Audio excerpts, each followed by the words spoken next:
안녕하세요. 저는 벌써 할머니 소리를 듣는 여성입니다. 세월 참 빠르죠? 지금 남편을 만나 연애를 하고 결혼을 해 아이들을 낳은 게 엊그제 같은데 이 아이들이 언제 큰 건지 벌써 결혼까지 해 전 작년에 할머니가 되었답니다. 아들만 둘인 저에겐 며느리도 둘이 있죠.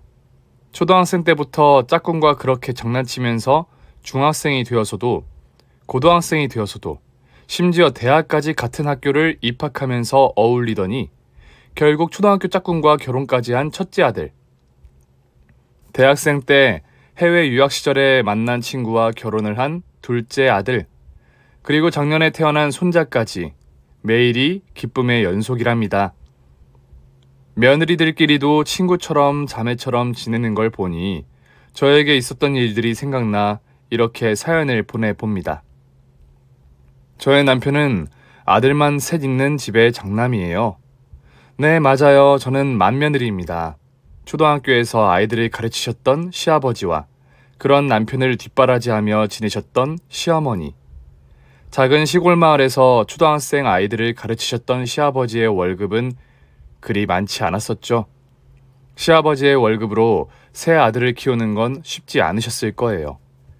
그래서 시어머니는 집 근처 작은 밭에서 농사를 지으시면서 저의 남편과 남편의 동생들을 키우셨어요. 처음 인사드리러 갔을 때가 아직까지도 생생하게 기억나요. 너가 우리 용건이 여자친구라고? 손이 큰 게 일을 잘하게 생겼구나. 맏며느리는 자고로 살림을 잘할 줄 알아야 해. 손이 큰 게 콤플렉스였던 저에게 시어머니는 당시 저렇게 말씀하셨어요. 고된 밭일을 함께 할 며느리가 생기는 거에 대한 기쁨의 얘기셨는지 그냥 아랫사람이 들어와 좋았던 건지는 지금도 모르겠지만요.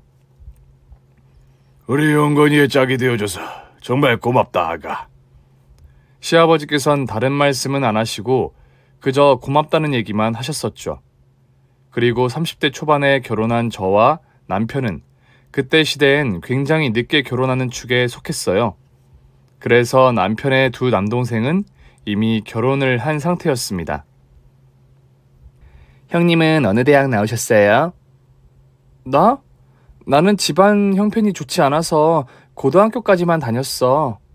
어머, 정말요? 저와 둘째 형님은 서울대학교 영문학과 선후배 사이거든요. 그래, 좋은 학교 나왔네. 처음 동서들이 서울대학교 같은 과 선후배라는 얘기를 들었을 땐 그냥 그러려니 했어요.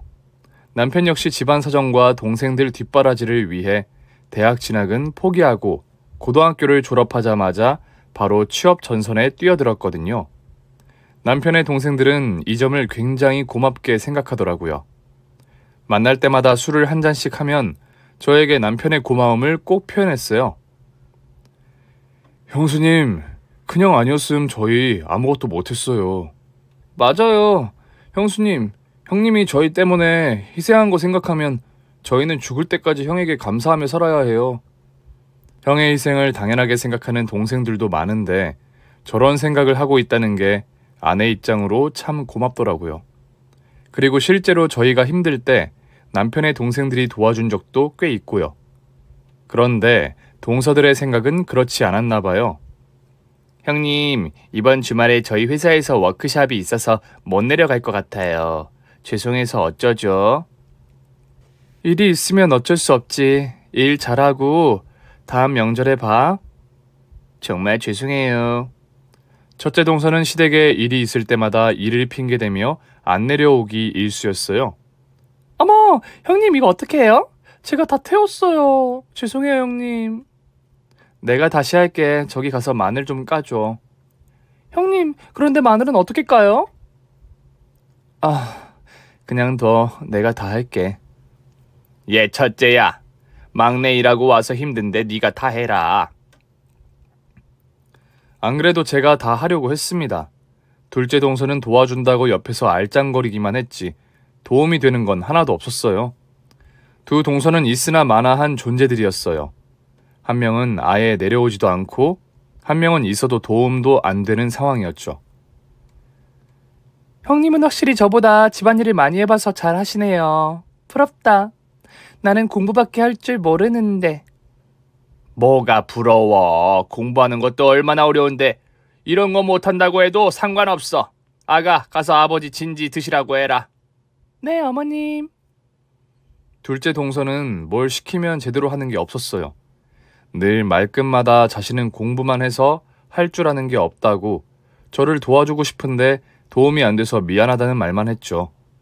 여기까지만 하면 그래 하고 저도 넘어갈 텐데 꼭 뒤에 한마디씩 붙여서 사람 열불나게 만들었어요.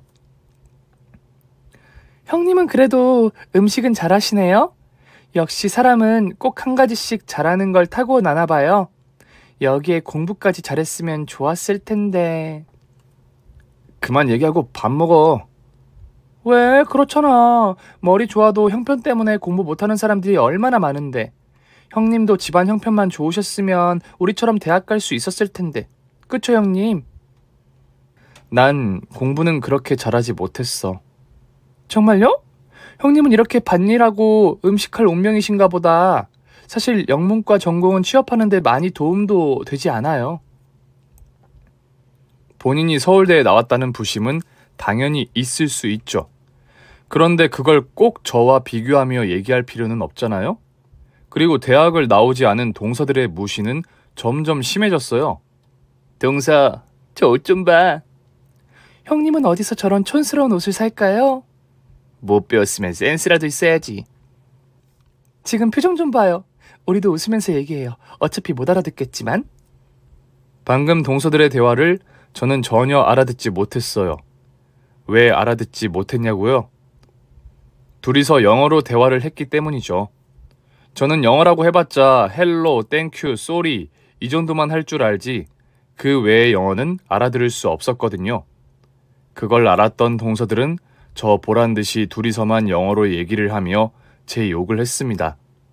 말을 정확하게 이해 못해도 대충 분위기로 파악할 수 있잖아요. 영어로 얘기할 때마다 저를 쳐다보는 눈빛이나 말투를 통해 저것들이 내 흉을 보고 있다는 걸 알 수 있었죠. 이거 너무 맛있다. 그래도 형님이 음식 재주는 있어. 할 수 있는 게 있네. 저랑 있을 땐 동서들은 거의 모든 대화를 영어로 했어요. 일상적인 대화도 영어로 하니 저는 동서들과 함께 대화를 할 수 없었어요. 사람을 무시해도 어쩜 이렇게 무시할 수 있었을까요? 대학 나온 거, 그것도 서울대 나온 거 충분히 자랑할 만한 이야기인 거 저도 알아요. 하지만 사람 무시하기 위해 대학 간 거 아니잖아요. 제가 못 배우고 싶어서 못 배운 것도 아니고 거기다 늘 학회인지 뭔지 때문에 바쁘다, 또 이번엔 아프다는 핑계로 시댁에 일이 있을 때마다 내려오지도 않았어요. 애들은 일하느라 바쁘잖니. 너는 일도 안 하고 집에 있는데 이럴 때 네가 와서 도와야지. 거기다 너는 맏며느리인데 맏며느리가 이런 거 안 하면 누가 해? 그리고 시어머니까지 제가 집안의 모든 일을 하는 걸 당연하게 생각하셨어요. 저는 이 집안에 시집을 온 게 아니라 꼭 일하는 사람으로 취업을 한 것 같은 느낌을 항상 받았습니다. 형님, 이거 받으세요. 이게 뭐야? 형님이 항상 고생하시잖아요. 그래서 준비했어요. 어느 날 첫째 동서가 줄 게 있다고 저를 부르더라고요. 무슨 선물인가 하고 보니 참나 영어책을 준비한 거예요. 그것도 유아들이 보는 A, B, C 알파벳부터 공부하는 영어 동화책이요. 형님이 저희가 영어로 말하는 걸 부러워하는 것 같아서요. 천천히 공부하시면 금방 배우실 수 있을 거예요. 요즘처럼 글로벌 시대에 영어는 기본이잖아요. 동서, 마음은 고마워. 그런데 난 보다시피 집안일로 바빠서 마음만 고맙게 받을게. 자존심이 상해서 참을 수가 없었어요. 그깟 대화 동서들하고 안 하면 그만이에요. 언제는 함께 대화한 적 있나요? 그리고 저를 배려하려고 했다면 영어책이 아니라 영어로 대화를 하지 말았어야죠. 엄청난 교양을 차리는 것처럼 영어로 대화하면서 꼴값 떠는 거, 저는 정말 그 대화에 끼고 싶지도 않았습니다. 그렇게 동서들과 사이는 점점 멀어져 갔고 시댁의 대소사를 모두 저 혼자 짊어지고 일을 하는 날이 계속되던 어느 날, 시어머니께서 쓰러지셨어요. 평소 당뇨를 앓고 있어 약을 드시던 어머니께서 당뇨 합병증으로 협심증이 오신 거예요.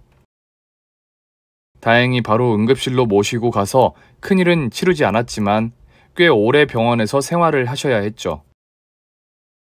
그럼 여러분, 여기서 문제를 하나 내볼게요. 병원에 홀로 계실 시어머니를 위해 병간호는 누가 해야 할까요? 1번, 가족들이 돌아가면서 한다. 2번, 시아버지께서 한다. 3번, 간병인을 섭외해 간호한다. 정답은 1, 2, 3번 모두 정답이 아니랍니다. 바로 첫째 며느리인 제가 시어머니를 돌본다가 정답입니다. 앞에서도 얘기했듯이 시아버지께선 시골의 작은 초등학교 선생님이셨어요. 이제 정년퇴직을 하셔서 시어머님과 함께 밭에서 농사를 지으면서 생활하셨어요. 시골 부모님들이 다 그렇듯 정말 엄청난 땅을 소유해서 대량으로 농사를 짓지 않는 이상 경제적으로 여유로울 수 없잖아요. 그래서 야가 빠진 동서들은 저뿐만 아니라 시댁 자체를 무시했어요. 시부모님 모두 돌아가셔도 삼형제가 물려받을 수 있는 건 작은 밭과 집터가 전부라고 생각을 했기 때문이죠. 그냥 간병인 섭외해서 시어머님 모시는 게 저희한테 제일 좋은 거 아니에요? 맞아요. 요즘 다 간병인이 간호하지. 가족들이 돌아가면서 간호하는 경우는 거의 없잖아요. 굳이 저희가 할 필요는 없을 것 같아요. 난 낯선 사람 싫다. 차라리 네 아버지하고 같이 있을 테니 너희들은 신경 쓰지 마라. 아니면 첫째가 시간이 제일 많으니 첫째 아가가 가끔 와서 나 봐주고 가면 돼. 어머니, 그게 무슨 말씀이세요? 어떻게 아프신 어머니를 혼자 둘 수 있어요? 저랑 이 사람이랑 매일 와서 간호해드릴게요. 남편의 저런 독단적인 선택에 너무 당황스럽고 화가 났지만 그 자리에서 전 아무 말도 할 수 없었어요. 시어머니가 너무 좋아하셨거든요. 대신 어머니 수술비랑 병원비는 너희 둘이 반씩 나눠서 내. 우린 어머니 모시는 거로 할 테니까. 알았어, 형. 그렇게 할게. 형수님, 이번에도 저희 어머니 잘 부탁드려요. 다 필요 없어. 병원비고 뭐고 우리가 알아서 할 테니까 니들은 신경 꺼라. 그렇게 말씀하시고 시아버님은 나가버리시고 서방님과 동서들도 슬금슬금 자리를 피했어요. 본인들 엄마면 본인들이 보살펴야지. 제가 보살피는 게 마치 당연하다는 듯이 냉큼 대답하는 모습들이 어이도 없고 너무 꼴보기 싫었어요. 남편이 저랑 상의 없이 독단적으로 한 선택도 전혀 마음에 들지 않았었고요. 그렇게 나랑 상의 없이 결정하면 어떻게 해? 그럼 간병인처럼 낯선 사람한테 어머니를 맡겨? 그냥 마음 편하게 우리가 하는 게 낫지, 여보. 어머니가 사시면 얼마나 더 사시겠어. 우리가 잘 모시자, 응? 어머님 자식이 당신밖에 있는 것도 아니고 왜 우리가 모셔야 하는데? 당신 동생들은 어머님 자식 아니야? 어? 남편 품에 안겨 엉엉 울었던 기억이 나요. 집안 자체가 가난하고 해도 자식들이 못 버는 건 아니었단 말이에요. 충분히 간병인을 쓸 수 있는 여유들이 있었고 당시에 저는 정말 일주일에 한두 번씩 어머님 괜찮으신지 병원에 들러보는 것만 해도 충분하다고 생각하고 있었거든요. 간병인이 있다고 해서 시어머니를 안 찾아뵙겠다는 게 아니었는데 그리고 동서들은 말할 것도 없고 남편의 동생들까지 제가 시어머니 간호를 하는 걸 저렇게 좋아할 줄 몰랐어요. 당신 동생들은 천하의 불효자식들이야. 형수한테 자식들 부모님 맡기고 어쩜 저렇게 좋아할 수가 있어? 애들은 다 바쁘잖아. 그리고 불효 자식들이라니. 부모님 아프다고 해도 나 몰라라 하고 오지도 않고 병원비까지 책임 안 지려고 하는 놈들이 얼마나 많은데. 아니긴 뭐가 아니야. 지금 당신 동생들이라고 편들어? 아무리 울고불고 난리쳐도 바뀌는 건 없었습니다. 그렇게 해서 저는 아이들을 유치원 보내자마자 병원으로 출근해 시어머니를 간호하기 시작했습니다. 처음에는 예후가 좋지 않아 병원에서 밤새는 일도 많았어요. 불편한 간이 침대에 누워있을 때마다 내가 왜 이렇게 됐을까 하는 신세한탄도 많이 했어요. 그렇게 몇 주가 지나니 일찍 돌아가신 우리 엄마 생각도 나고 정작 아프신 시어머니의 마음을 돌볼 생각은 전혀 하지 않은 것 같아 시어머니께 죄송하다는 생각이 들기 시작하더라고요. 그때부터 저도 진심을 다해 시어머니를 보살피기 시작했습니다. 어머니, 이것 좀 드셔보세요. 올해 시골에 참외 농사가 엄청 잘 됐어요. 달고 맛있구나. 나만 주지 말고 너도 먹어라, 아가. 네, 저도 먹고 있어요. 아까 어머니 주무실 때 아버님께서 주고 가셨어요. 왔으면 깨우지. 이 양반은 맨날 소리도 없이 왔다가. 아버님께서 어머님 깨우지 말라고 하셨어요. 내일 또 오시겠대요. 늘 기운차게 밭일을 하시던 어머님의 모습은 사라지고 갑자기 많아진 어머님 얼굴과 손의 주름이 보이기 시작했어요. 처음엔 남편 때문에 어쩔 수 없이 시작한 시어머님의 간호가 시간이 흐를수록 점점 진심이 되기 시작했습니다. 당시 유치원을 다녔던 제 아들들에게 신경을 써주지 못해 너무 미안했지만 저는 당시 어머님을 잘 모셔서 건강해진 어머님을 다시 보는 게 목표였어요. 정말 온 정성을 다해 어머님을 모셨어요. 어머님 지루하지 않게 매일 재밌는 대화를 하는 건 물론이고 당뇨병에 좋다는 음식도 집에서 매일 만들어 왔어요. 또 매일 누워있으면 욕창이 생길 수 있잖아요. 욕창이 생기지 않게 움직이게 해드리고 어머님이 다른 일에 신경을 쓰시지 않도록 시골집 일도 제가 다 돌봤습니다. 첫째야, 네 덕분에 우리 할망구가 건강을 되찾고 있구나. 아니에요, 아버님. 어머님이 워낙 건강해지시려는 마음이 강하시니까 저렇게 점점 건강해지시는 거예요. 전 별로 한 게 없는걸요. 아니야, 다른 놈들 봐라. 어디 전화나 한번 하니? 찾아오는 건 바라지도 않는다. 그래도 엄마가 잘 살아있는지, 더 아픈 곳은 없는지 확인차 전화라도 해야 할 거 아니야. 이 불효막심한 놈들. 저도 맞장구를 치며 맞다고 정말 못된 놈들이라고 얘기하고 싶었어요. 제가 시어머니를 맡아서 병간호를 한 후 동서들은 전화는 물론 단 한 번도 찾아온 적이 없어요. 사실 동서들은 기대도 안 했어요. 시댁이 가난하다고 무시한 것들이 시어머니가 아프다고 어디 찾아오겠어요? 자신들이 병간호한다고 누가 알아주는 사람도 없고 보상을 받을 수 있는 것도 아닌데 왜 하냐고 대놓고 말한 싸가지 없는 인간들이에요. 형님은 진짜 미련해요. 아주버님이 병간호하겠다고 해도 뜯어 말렸어야죠. 돈 없으면 다 몸으로 때우는 거지 뭐. 형님, 그리고 이거 받으세요. 승준이랑 승훈이 옷 좀 사입혀요. 애들 꼴이 이게 뭐예요? 거지 자식들도 아니고. 이런 사람들인데 뭘 기대하겠습니까? 아무리 그래도 시어머니가 아파서 누워 계신데 걱정도 안 됐었나 봐요. 이러다 돌아가셔야 얼굴을 내밀 건가 그 생각까지 했다니까요. 그리고 서방님들도 너무해요. 평소에 어머님이 당뇨로 고생하는 거 뻔히 알았으면서 미리 어머님 건강 상태를 챙겼어야죠. 어머님이 합병증으로 쓰러지고 나서야 난리법석 떨더니 그래도 한 달에 한 번은 찾아왔나? 양심은 코털만큼은 남아있었나 봅니다. 그렇게 몇 달간 병원 신세를 진 시어머니는 드디어 건강을 되찾고 퇴원을 하셨습니다. 퇴원하셨던 날 동서들의 난리법석은 지금 생각해도 우스워요. 시골 집에 도착하니 무슨 구판을 벌인 것처럼 정신없이 이상한 줄들을 온 거실에 붙여놓고 풍선은 또 왜 그렇게 많이 불어놨대요? 발 디딜 틈도 없이 바닥을 굴러다니는 풍선들. 시어머님 당뇨인 거 뻔히 알면서 준비한 달디단 케이크와 과자들. 정신머리들이 있는 건지 없는 건지.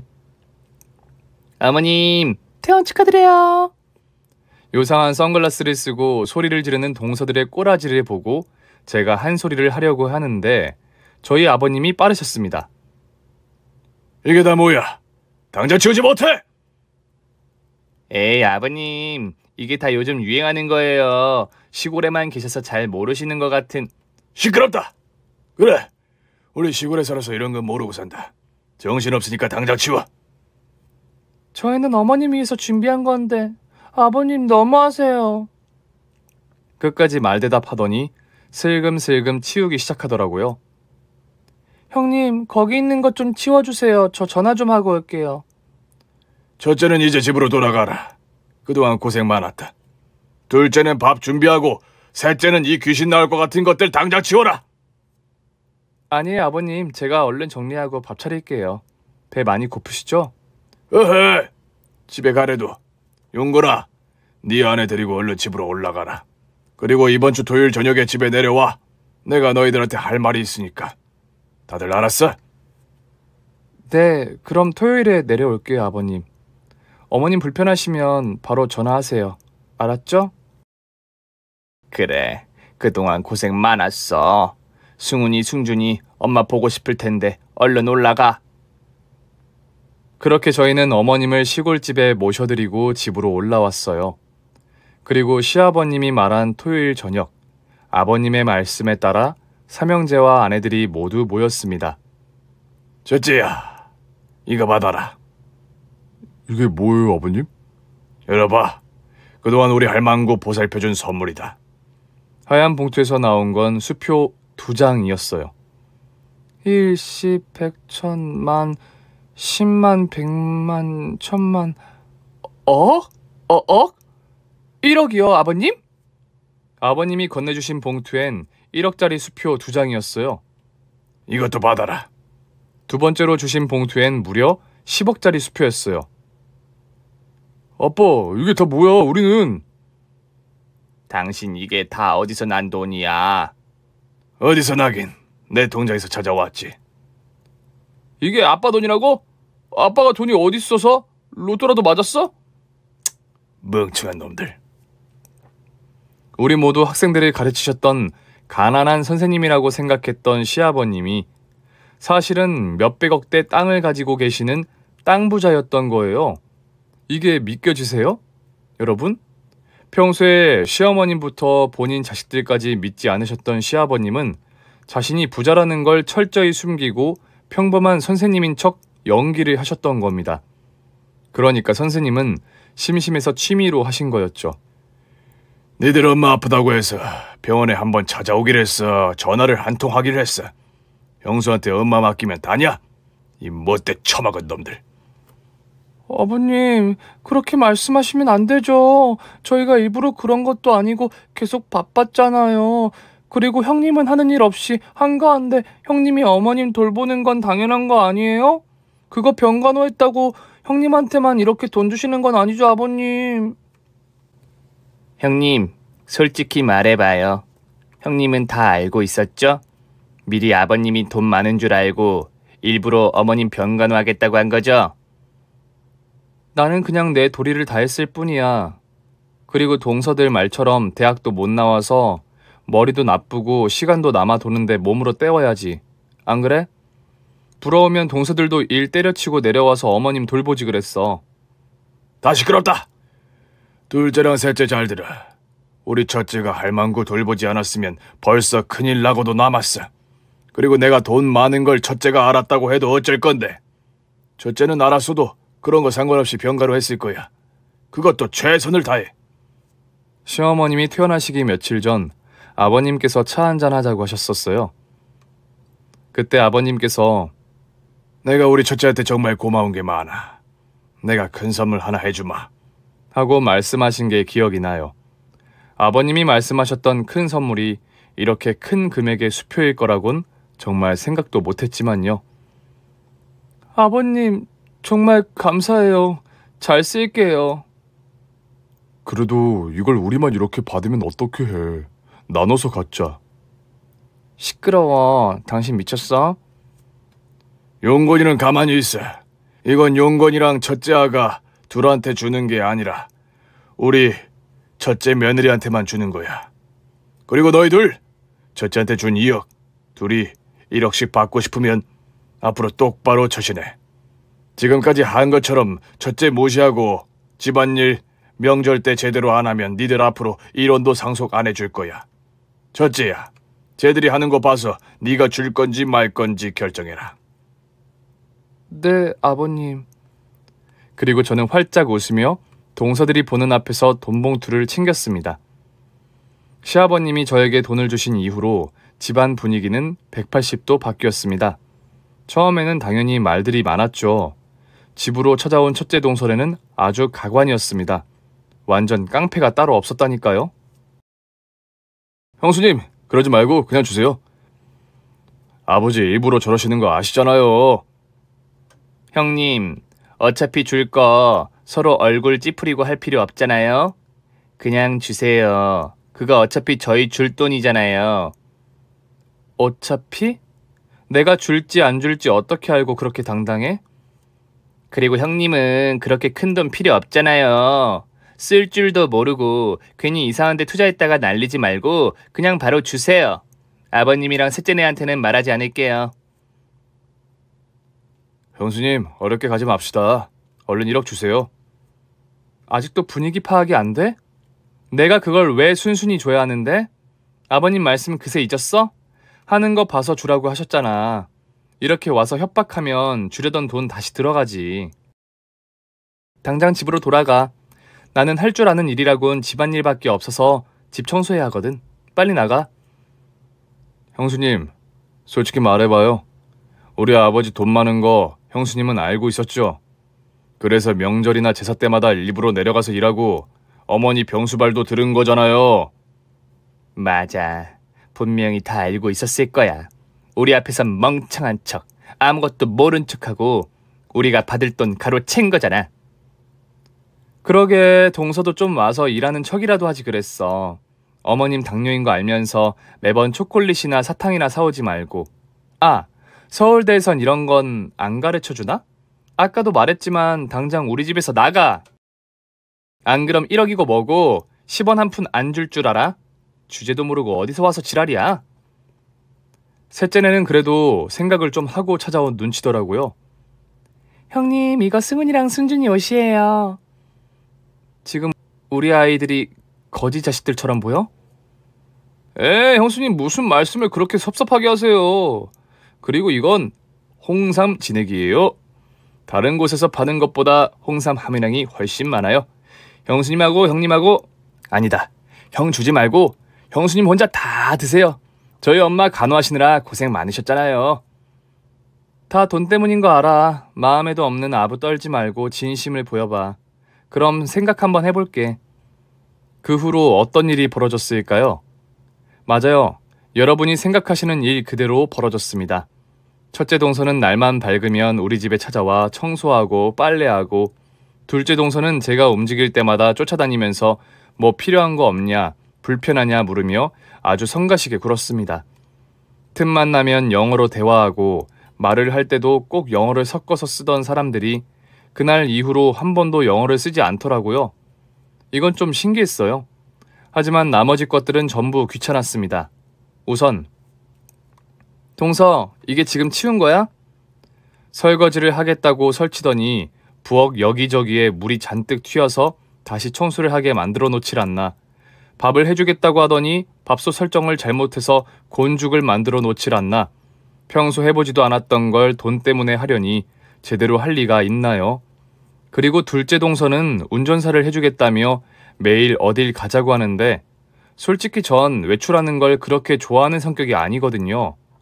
스트레스가 쌓여도 집에서 혼자 조용히 누워있으면서 푸는 성격이지 저렇게 싸돌아다니며 푸는 성격이 아니라고요.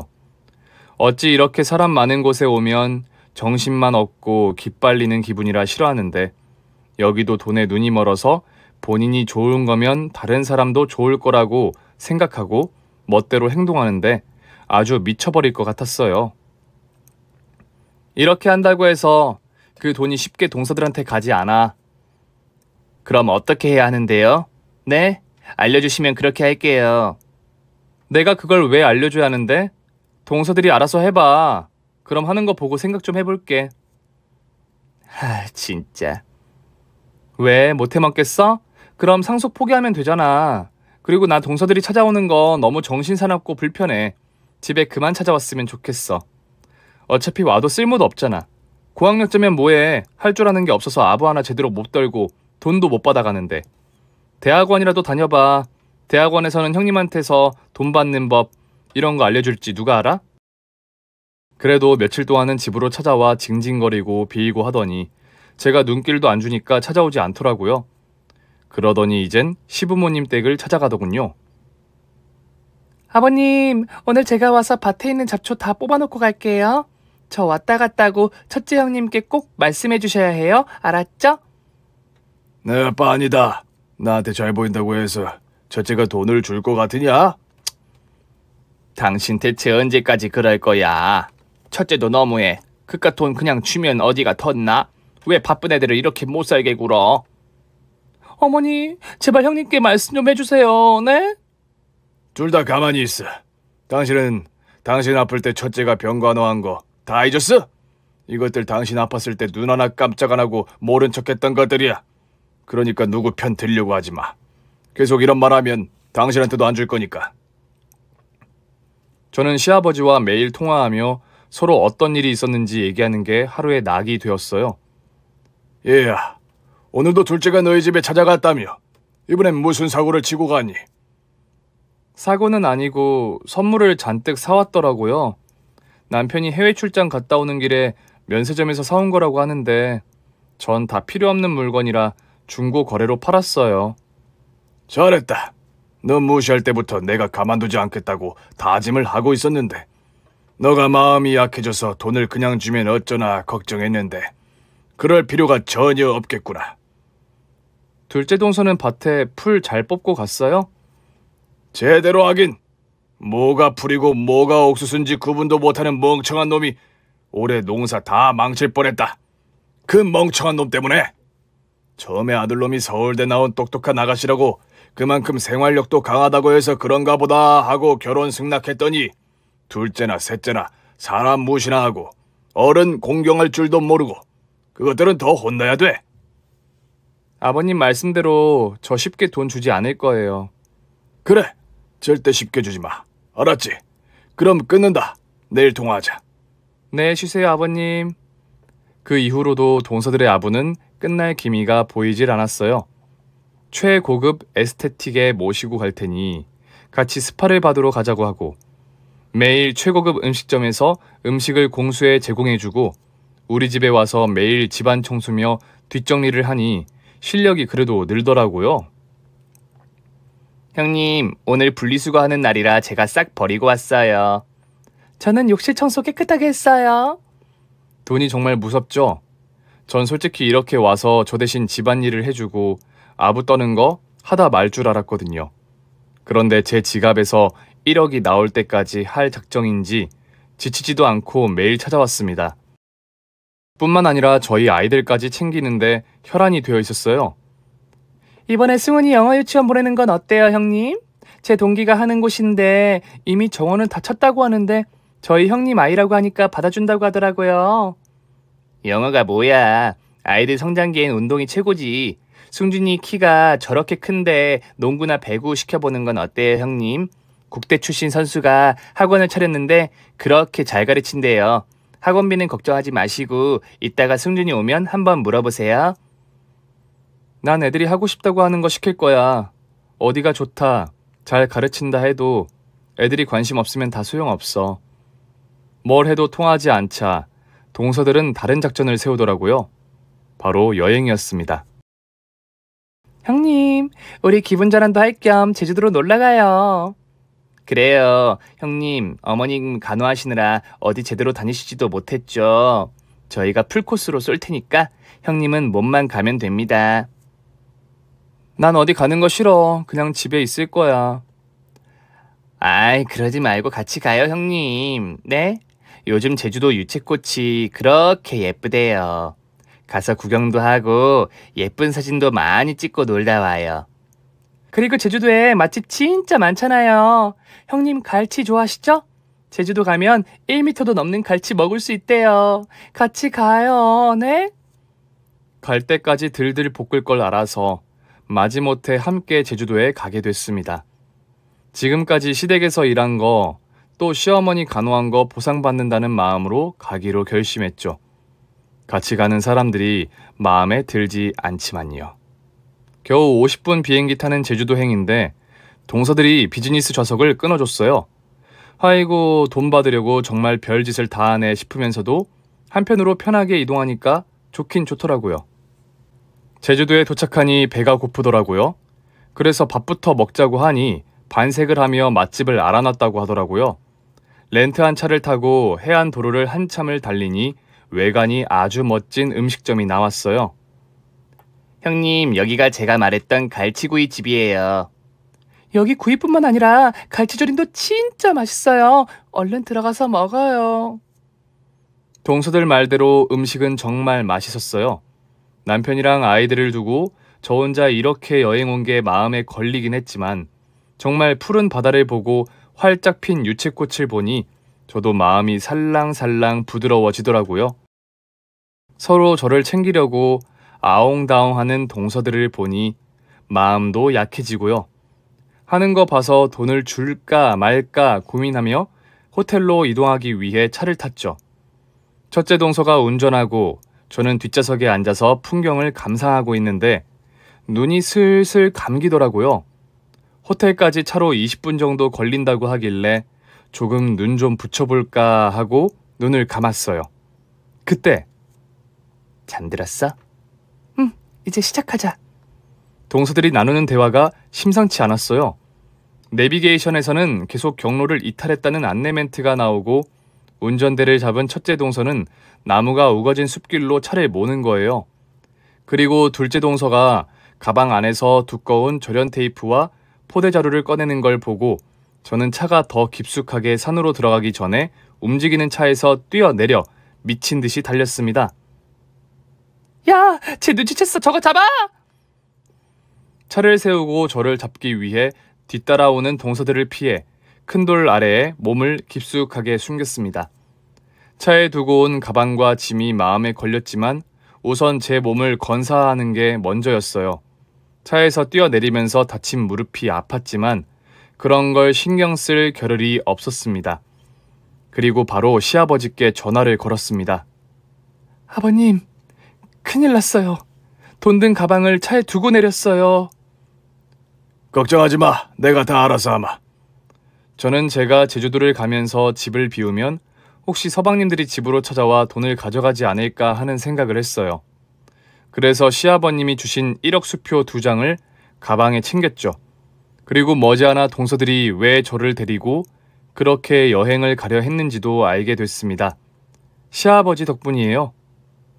첫째야, 너 애들이랑 제주도 간다면서. 네, 별로 내키지 않는데 저도 바람도 쐴 겸 갔다 오려고요. 그럼 절대 식당이나 어디 가서 애들이 주는 물이나 음료는 마시지 마라. 왜요? 네 둘째가 집에 다녀간 이후로 네 시어머니가 먹는 수면제가 통째로 없어졌어. 아무래도 둘째가 챙겨간 것 같아. 그러니까 절대 뭐 먹지 말고 돈은 어떻게 할 거냐? 혹시 제가 집을 비운 사이에 서방님들이 올까봐 제가 그냥 가져가려고요. 그럼 수표 앞면이랑 뒷면 사진 찍어서 보내라. 알았지? 조심히 잘 다녀오고 수상하다 싶으면 바로 연락해. 알았지? 네, 그럴게요. 그리고 제가 음식점에서 화장실에 갔다가 나오는 사이 정말 제 물에 수면제를 타는 걸 봤습니다. 정말 괘씸하더라고요. 저는 수면제 타는 모습을 뒤에서 몰래 촬영을 했습니다. 하지만 확실한 물증을 잡기 위해 동서들이 원하는 대로 활동했죠. 동서들의 계획대로 잘 되고 있다는 걸 보여주기 위해 수면제를 탄 물을 마시는 척을 했고 몰래 국그릇에 버렸어요. 그리고 동서들이 보는 앞에서 물을 정말 열심히 마셨습니다. 그 다음엔 차에 타서 잠든 척을 했죠. 그리고 음식점과 마찬가지로 동서들의 대화를 휴대전화로 몰래 촬영하기 시작했습니다. 제가 잠이 들자마자 예상대로 자신들의 계획을 실행하기 위해 산속으로 들어가더군요. 돈에 눈이 멀어 사람을 해치려고까지 했다는 사실에 너무 소름이 돋았어요. 무릎은 까지고 팔에선 피가 나고 전 제가 촬영한 영상을 시아버지께 보냈고 시아버지는 영상을 보시자마자 저에게 전화를 거신 겁니다. 일단 뒷일은 시아버지께 맡기고 저는 천천히 산을 내려왔습니다. 다행히도 산 깊숙이 들어온 건 아니라 조금만 내려가니 금방 큰 길이 나오더라고요. 이런 곳에도 택시가 올까 하며 콜을 기다리는데 전화가 왔습니다. 경찰서에서요. 김미영님 되십니까? 네, 그런데요. 어디시죠? 여기 서귀포 경찰서입니다. 여기로 와주셔야 할 것 같습니다. 경찰서로 들어서는 저를 보자마자 달려나와 저를 붙잡고 울기 시작하는 동서들. 저는 무시하고 어떻게 된 일인지 경찰에게 사실부터 확인했습니다. 이분들이 1억 원짜리 수표를 은행에서 모두 5만 원권으로 바꾸려고 하셨더군요. 그런데 그 수표가 도난 신고된 수표였습니다. 그래서 바로 경찰서로 데려왔고요. 어디서 이 수표를 훔친 거냐고 했더니 김미영 님이 준 수표를 받았을 뿐이라고 하네요. 어떻게 된 거죠? 네, 제 수표 맞아요. 그리고 그 수표들은 제가 도난당해서 신고한 수표인데요. 형님, 제발 잘못했어요. 저 좀 살려주세요. 네? 앞으로 형님이 죽으라면 죽고 살려면 살고 형님이 하라는 대로 다 하고 살게요. 그러니까 제발 살려주세요. 네? 제발요. 정말 잘못했습니다, 형님. 다시는 안 그럴게요. 다시는 형님이 가진 돈, 아버님이 가진 돈 탐내지 않고 조용히 살게요. 저도 형님이 하라는 건 다 할게요. 그러니까 이번 일은 아버님한테 절대 말하지 말아주세요. 동서들 정말 멍청하다. 고학력자들 맞아? 이 수표 아버님이 신고하신 거야. 네? 아버님이요? 그리고 저는 제가 촬영한 영상들을 동서들에게 보여줬습니다. 이거 다 둘째 형님이 계획한 거예요. 전 그냥 형님이 하자는 대로 했을 뿐이에요. 무슨 소리를 하는 거야? 수면제는 네가 훔쳐왔잖아. 시끄러워요. 다들 조용히 하세요. 이게 다 무슨 소리입니까? 혹시 이분들께 살해 협박을 받고 있습니까? 아니에요. 일단 수표를 찾아주셔서 정말 감사합니다. 저희는 육지에서 내려온 사람들이거든요. 이 일은 저희가 알아서 잘 해결하겠습니다. 혹시 보호가 필요하시거든 바로 연락주세요. 그리고 상처를 먼저 치료해야 할 것 같은데요. 네, 감사합니다. 다들 일어나. 일단 집으로 올라가자. 가서 얘기해. 그날로 바로 집으로 올라간 저희는 시댁으로 모였습니다. 저희 남편은 물론 서방님들까지 전부요. 너희들이 무슨 짓을 저지르려고 했는지 다 알지만 그래도 직접 얘기해라. 눈치만 보는 동서들에게 불호령이 떨어졌습니다. 어서 말하지 못해? 저는 형님이 약 올리듯이 1억을 주지 않는 게 너무 싫었어요. 그리고 형님 비위 맞추는 것도 자존심 상했다고요. 그렇다고 그런 짓을 해? 이게 다 무슨 얘기예요? 당신 상처는 또 뭐고? 넘어졌어? 동서들은 여자들끼리의 오붓한 여행을 빙자해 저에게서 돈을 뺏으려고 했어요. 저에게 수면제를 먹인 후 돈을 찾아 제가 깨어났을 때 마치 차가 도난을 당한 것처럼 꾸며 돈을 챙기려고 했다고 합니다. 만약 제가 제주도로 돈을 안 가지고 왔다면 집으로 올라와 똑같은 방법으로 저를 재운 뒤 돈을 갖고 튀려고 했다고 합니다. 당신 미쳤어? 그렇게 돈을 받고 싶으면 형수님께 더 잘했어야지. 이게 대체 무슨 짓이야? 형수님, 정말 죄송합니다. 제가 대신 이렇게 무릎 꿇고 빌게요. 제발 용서해주세요. 네? 저는 멀쩡하고 돈도 찾았고 그리고 수면제 탄 물도 마시지 않았어요. 동서들 앞에서 마시는 척 연기했지. 도망가다 다친 건 치료하면 금방 낫는걸요. 형님, 앞으로 제가 더 잘할게요. 그럼 용서해 주시는 거죠? 용서? 감히 지금 용서라고 했어? 너는 나를 죽이고 돈을 가져가려고 했어. 이거 살인미수야. 알아? 저희는 절대 형님을 죽이려고 한 게 아니에요. 그냥 잠만 주무시기만 하려고 한 거라고요. 그래서 만약에 첫째가 못 깨어났으면 그땐 어떻게 하려고 했는데? 이런 돈에 환장한 미친 것들! 너희들은 이제 내 며느리 아니다. 그동안 너희가 첫째한테 일 다 시키고 무시한 거 내가 모를 줄 알았냐? 어디 천박하게 그런 짓을 해? 그리고 하늘 무서운 줄 모르고 이런 짓을 저질러? 너희들은 내 돈 받을 자격이 없어. 당장 나가! 아버지, 이 사람이랑 이혼할게요. 제발 상속 안 하겠단 말은 취소해주세요. 네? 전 이 사람이 이런 짓 꾸미는 거 전혀 몰랐단 말이에요. 저도 마찬가지예요. 이런 사람이랑 당장 헤어질 거니까 제발 상속해주세요. 네? 아무리 서방님들이 울고 불고 소리 질러도 저희 아버님은 꿈쩍도 안 하셨어요. 저는 그렇게 남편과 공동명의가 아닌 제 단독명의로 아버님의 재산을 상속받았습니다. 동서들은 어떻게 지내냐고요? 형님, 목욕물 다 받아놨어요. 씻기 전에 얼른 들어가세요. 둘째 동서한테 다진 마늘 사지 말고 통마늘 사와서 직접 까서 다지라고 해. 알았어? 네, 그렇게 얘기할게요. 좋은 시간 보내세요. 둘 다 우리 집에서 식모살이 하고 있어요. 서방님들한텐 이혼당했고 학교에선 돈에 눈멀어 가족을 해치려 했다는 소문이 쫙 퍼져서 어디서 다니지도 못하게 됐거든요. 그렇게 서울대 노래를 부르더니 꼴 좋죠? 동서들의 식모살이는 저희 아이들이 커서 결혼할 때까지 계속됐답니다. 물론 이 사연을 쓰는 지금도 여전해요. 요즘 같은 100세 시대에 나이 들어서도 일할 수 있는 거 정말 다행이고 행운이죠. 안 그래요? 거의 평생 직장이나 마찬가지잖아요. 저희 며느리들은 우리 집안일 봐주는 사람이 저의 동서인 것도 모르고 그냥 일하는 사람인 줄 알아요. 창피한 건 알아서 절대 말하지 말아달라고 당부를 하더라고요. 제가 넓은 마음으로 이것만큼은 지켜주겠다고 했죠. 처음엔 타의로 시작한 일들이 점점 진심이 돼가면서 정말 성심성의껏 일을 했어요. 그랬더니 이렇게 큰 복이 찾아왔네요. 여러분도 열심히 일해보세요. 그럼 저처럼 생각지도 못한 복이 굴러 들어올지도 모른답니다. 그럼 안녕히 계세요, 여러분. 오늘 준비한 사연은 여기까지입니다. 재미있게 들으셨다면 구독과 좋아요, 알림 설정까지 눌러주세요. 그럼 저는 다음 사연으로 찾아뵐게요. 오늘도 건강하고 행복하세요.